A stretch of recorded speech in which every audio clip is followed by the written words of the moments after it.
भविष्य की दुनिया में इंसानों ने इतनी तरक्की कर ली थी कि अब भी सिर्फ धरती तक सीमित नहीं रहे थे।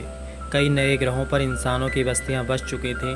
उन्हीं में से एक ग्रह था मैड्रिगल, जहां एक बेहद कीमती ईंधन पाया जाता था जिसे ड्यूटेरियम कहा जाता था। धरती की सबसे ताकतवर संस्था यूएनएससी इस फ्यूल पर कब्जा करना चाहती थी, लेकिन मैड्रिगल पर रहने वाले लोग अब उनके खिलाफ विद्रोह कर चुके थे। उन्हें अच्छी तरह पता था कि जल्द ही स्पार्टन सैनिक उनकी दुनिया पर हमला करने वाले हैं। युद्ध टालने के लिए मैड्रिगल का नेता अपने एक आदमी को यूएनएससी के पास भेजता है ताकि शांति की बात हो सके और हमला रोका जा सके, लेकिन यूएनएससी उनकी बात मानने से इनकार कर देती है। अब वहां रहने वाले लोग समझ जाते हैं कि स्पार्टन सेना किसी भी वक्त उन पर टूट पड़ेगी, इसलिए वे अपने आखिरी लड़ाई के लिए तैयार होने लगते हैं। हालांकि उन्हें यह भी एहसास था कि इतनी शक्तिशाली सेना का सामना करना लगभग नामुमकिन है। उसी समय नेता की बेटी अपने दोस्तों के साथ बाहर मौजूद होती है। तभी अचानक एक रहस्यमय एलियन जहाज वहां आ पहुंचता है और हमला शुरू कर देता है। कुछ ही पलों में उसके सारे दोस्त मारे जाते हैं। वह किसी तरह जान बचाकर अपने बेस तक पहुंचती है और अपने पिता को बताती है कि हमला करने वाले स्पार्टन नहीं बल्कि एलियंस थे, लेकिन उसका पिता उसकी बात पर भरोसा नहीं करता।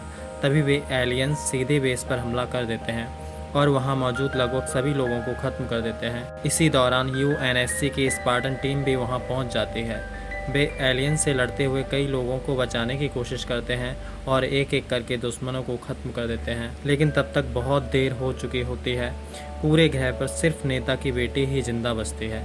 इसके बाद स्पार्टन टीम जंगल की तरफ जाती है जहाँ उन्हें एलियंस का जहाज़ दिखाई देता है। वहाँ उन्हें पता चलता है कि एलियंस ने ज़मीन के अंदर छिपे एक प्राचीन रास्ते को खोला है। जब जॉन नाम का स्पार्टन सैनिक उस रहस्यमयी की टॉन को छूता है तो अचानक उसके सामने अजीब विजन आने लगते हैं। उसे एक छोटा बच्चा दिखाई देता है जो जंगल में अपने परिवार के साथ खुशी से समय बिता रहा होता है।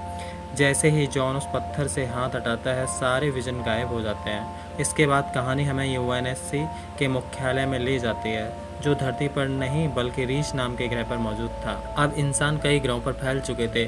चूँकि मैड्रिगल के लगभग सभी लोग मारे जा चुके थे, इसलिए मीडिया यूएनएससी को जिम्मेदार ठहराने लगा था। हर तरफ यही कहा जा रहा था कि उसकी वजह से पूरा ग्रह तबाह हो गया।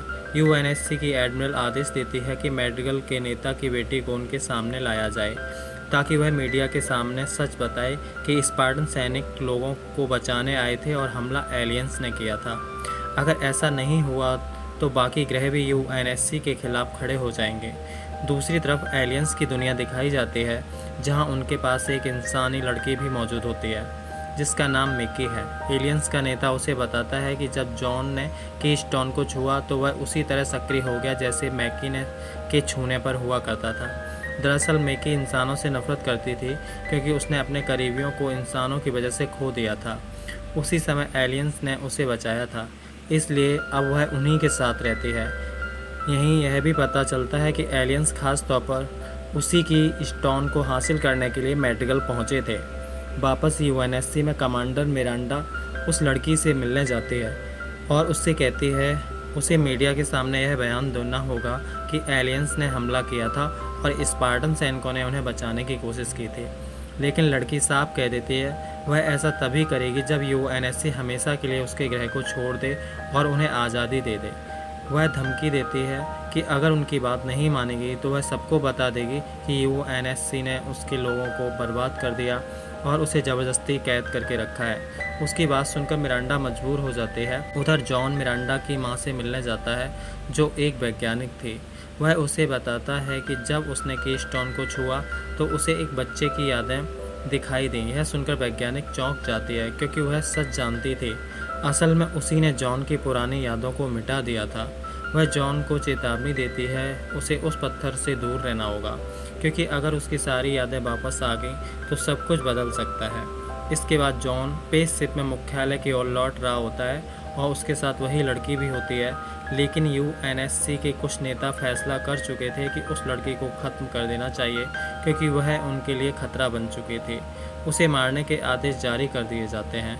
जॉन समझ चुका था कि वह लड़की पूरी तरह मासूम है, इसलिए वह उसे बचाने का फैसला करता है। जॉन सभी कैमरे बंद कर देता है और तय करता है वह उस लड़की को कभी भी नहीं मारेगा। लेकिन जैसे ही यूएनएससी को पता चलता है कि जॉन ने कैमरे ऑफ कर दिए हैं, उन्हें समझ आ जाता है कि उनके आदेश को नहीं मानेगा।